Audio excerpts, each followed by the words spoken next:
သမီးတို့ရဲ့ဘဝမတွေ့ရမနေနိုင်တော့ဘူးကွယ်ဦးရဲ့ဦးမလာတဲ့ရဲ့ကလေးများမှာသမီးတော်တိတ်တိတ်လွမ်းနဲ့ကြိမ်ဝရတဲ့ချစ်တော်ဦးရဲ့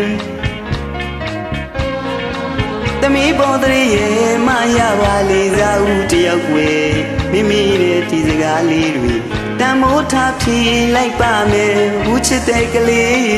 ရဲ့ဦးလည်းမင်းကိုတကယ်လွမ်းနေ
တိတ်တိတ်လွမ်းနဲ့ကြိမ်ဝရတဲ့ချစ်တော်ဦးရဲ့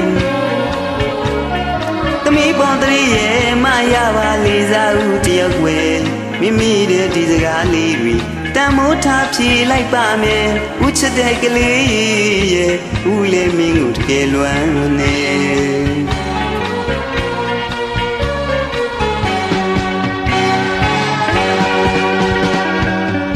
ရွှေမတူဇလန်းလေးတွေတွေ့ရင်ခုန်မိတယ်ကိုနဲ့သမီးရဲ့ကရွယ်ချင်းလည်းမတူတယ်ကလေးကိုမုံပြီးကြိုက်သူ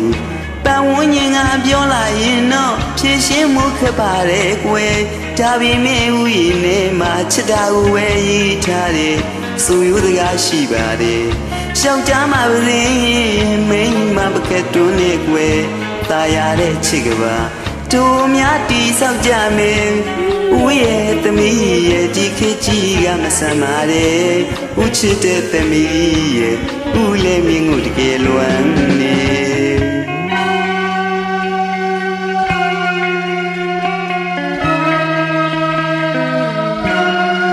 ကျေးဇူးတင်ပါတယ်ဝမ်းပို့တော်တင်နိုင်